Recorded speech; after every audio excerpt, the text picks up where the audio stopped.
নমস্কার বন্ধুরা, জ্যোৎস্নার পাকশালায় আপনাদের সকলকে স্বাগত। আশা করি সকলে ভালো আছেন। আজ আমি আপনাদেরকে দেখাবো ফুলকপি দিয়ে হাঁস ডিমের ঝোলের রেসিপি। ফুলকপি দিয়ে ডিমের ঝোল বানাতে আপনারা সকলেই কম বেশি জানেন। আমি কিভাবে বানাই সেই রেসিপি আজ আমি আপনাদেরকে শেয়ার করব। ফুলকপি দিয়ে ডিমের ঝোল বানানোর জন্য ডিমগুলোকে আমি সেদ্ধ করে নিয়েছি, ভালো করে খোসা ছাড়িয়ে ধুয়ে নিয়েছি। গ্যাস ওভেন জেলে একটা পরিষ্কার কড়াই বসিয়ে কড়াইটা গরম করে পরিমাণ মতো সর্ষের তেল দিয়ে তেলটাকেও গরম করে নিয়েছি। এই পর্যায়ে সেদ্ধ করে রাখা ডিমগুলোর গায়ে একটু কাঁটা চামচে করে ফুটিয়ে নেব। ফোটানো হয়ে গেলে তেলের মধ্যে ডিমগুলোকে দিয়ে দেব। পরিমাণ মতো নুন এবং পরিমাণ মতো হলুদের গুঁড়ো দিয়ে ডিমগুলোকে গ্যাসের ফ্লেম মিডিয়ামে রেখে একটু ভেজে নেব। খুব বেশিক্ষণ ধরে ডিমগুলোকে ভেজে নেব না, তাহলে ডিমের ওপরের প্রোটিন অংশটা শক্ত হয়ে যেতে পারে, সেক্ষেত্রে ডিমটা খেতে ভালো লাগবে না। দেখুন ডিমগুলো আমার কত সুন্দর ভাজা হয়ে গিয়েছে। এই পর্যায়ে একটি পাত্রে ভেজে রাখা ডিমগুলোকে নামিয়ে রাখব। কড়াইতে আবারও আমি পরিমাণ মতো সর্ষের তেল দিয়ে দিয়েছি। ফুলকপিগুলোকে কেটে ধুয়ে পরিমাণ মতো জলে সামান্য নুন দিয়ে 2 মিনিট একটু ফুটিয়ে নিয়েছিলাম। ফোটানো হয়ে গেলে জল ঝরিয়ে রেখেছিলাম। সেই সেদ্ধ করে রাখা ফুলকপিগুলো দিয়ে দেব তেলের মধ্যে। তারপরে পরিমাণ মতো নুন এবং হলুদের গুঁড়ো দিয়ে ফুলকপিগুলোকে গ্যাসের ফ্লেম মিডিয়ামে রেখে খুব ভালো করে ভেজে নেব। ফুলকপিটা একটু ভেজে নিলে ফুলকপির কাঁচা গন্ধটা চলে যায় আর ফুলকপিগুলো খেতেও সুস্বাদু লাগে। দেখুন ফুলকপিগুলো আমার ভাজা হয়ে গিয়েছে। এই পর্যায়ে একটি পাত্রে নামিয়ে রাখবো। কড়াইতে আবারও পরিমাণ মতো সর্ষের তেল দিয়ে দেব। এই পর্যায়ে কেটে ধুয়ে রাখা আলুগুলো দিয়ে দেব।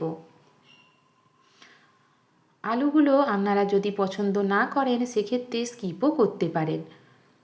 আলুগুলো দিয়ে দেওয়ার পরে পরিমাণ মতো নুন এবং পরিমাণ মতো হলুদের গুঁড়ো দিয়ে দেব। নুন এবং হলুদ গুঁড়োটাকে আলুর সাথে খুব ভালো করে মিশিয়ে নেব এবং আলুগুলোকে উল্টে পাল্টে 4 থেকে 5 মিনিট ধরে খুব ভালো করে ভেজে নেব। দেখুন আমার আলুগুলো কত সুন্দর ভাজা হয়ে গিয়েছে। এই পর্যায়ে একটি পাত্রে নামিয়ে রাখব।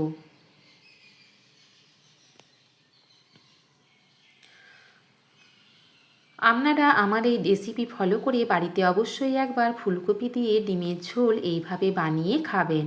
কড়াইতে আবারও পরিমাণ মতো সর্ষের তেল দিয়ে দিয়েছি। তেলটা গরম হয়ে গেলে 2টো তেজপাতা দিয়ে দিয়েছি। তেজপাতাটা ভাজা হয়ে গেলে একটা মিডিয়াম সাইজের পেঁয়াজ মিহি করে কুচিয়ে রেখেছিলাম, সেই পেঁয়াজটা তেলের মধ্যে দিয়ে দেব এবং 3 থেকে 4 মিনিট ধরে পেঁয়াজটাকে ভেজে নেব। পেঁয়াজটা ভাজা হয়ে গেলে 6 কোয়া রসুন থেতো করে রেখেছিলাম, সেই রসুনটা দিয়ে দেব এবং 2 মিনিট একটু নাড়াচাড়া করে ভেজে নেব। এই পর্যায়ে একটা ছোট পেঁয়াজ থেতো করে রেখেছিলাম, সেই থেতো করে রাখা পেঁয়াজটা, সামান্য আদা বাটা এবং একটা ছোট টমেটো ছোট ছোট করে কেটে রেখেছিলাম, সেই টমেটো কুচিটা দিয়ে দেব।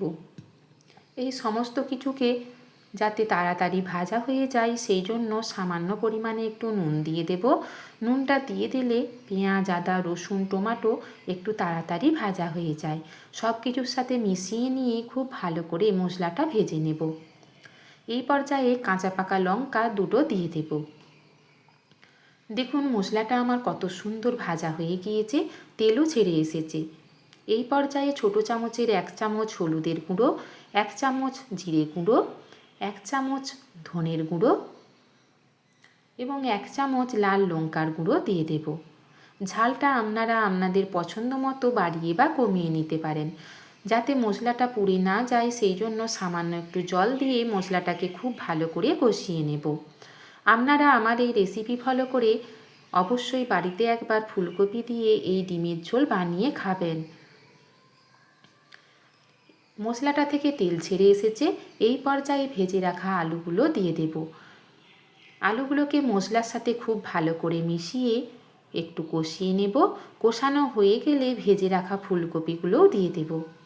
ফুলকপিগুলোর সাথেও যাতে মশলাটা খুব ভালো করে ঢুকে যায় সেই জন্য 2 থেকে 3 মিনিট মশলার সাথে খুব ভালো করে কষিয়ে নেব। দেখুন আলু এবং ফুলকপির সাথে মশলাটা আমার কত সুন্দর কষানো হয়ে গিয়েছে। এই পর্যায়ে 2 কাপ পরিমাণ ফোটানো গরম জল দিয়ে দেব। এই গরম জলটা দিলে তরকারি যেমন তাড়াতাড়ি রান্না হয়ে যায়, খেতেও লাগে সুস্বাদু। জলটাকে দিয়ে দেবার পরে আলু এবং ফুলকপির সাথে খুব ভালো করে মিশিয়ে নেব। যদি আমার রেসিপি আপনাদের ভালো লেগে থাকে অবশ্যই লাইক, কমেন্ট, শেয়ার করার অনুরোধ জানালাম। পাশে থাকা বেল আইকনটি অবশ্যই প্রেস করবেন যাতে নতুন নতুন রেসিপিগুলি আপনাদের কাছে সবার আগে পৌঁছে যায়। দেখুন ফুলকপি এবং আলুটা আমার 5 থেকে 7 মিনিট ফোটানো হয়ে গিয়েছে। এই পর্যায়ে ভেজে রাখা ডিমগুলো দিয়ে দেব। ডিমগুলো দিয়ে দেবার পরে আবারও 5 থেকে 6 মিনিট খুব ভালো করে ফুলকপির সাথে ফুটিয়ে নেব। 5 থেকে 6 মিনিট আমার ফোটানো হয়ে গিয়েছে। ফুলকপি আলু সবই আমার সুন্দরভাবে সেদ্ধ হয়ে গিয়েছে। এই পর্যায়ে হাফ চামচ গরম মশলা এবং ধনেপাতা কুচি দিয়ে দেব। গরম মশলা এবং ধনেপাতা কুচিটাকে খুব ভালো করে সব কিছুর সাথে মিশিয়ে নিলেই ফুলকপি দিয়ে ডিমের ঝোল আমার একদম তৈরি। দুপুরবেলা গরম ভাতের সাথে সার্ভ করব, খেতে অসাধারণ লাগে। আমার এই রেসিপি দেখার জন্য আপনাদের সকলকে অসংখ্য ধন্যবাদ এবং অনেক ভালোবাসা। সকলে ভালো থাকবেন, সুস্থ থাকবেন। নমস্কার।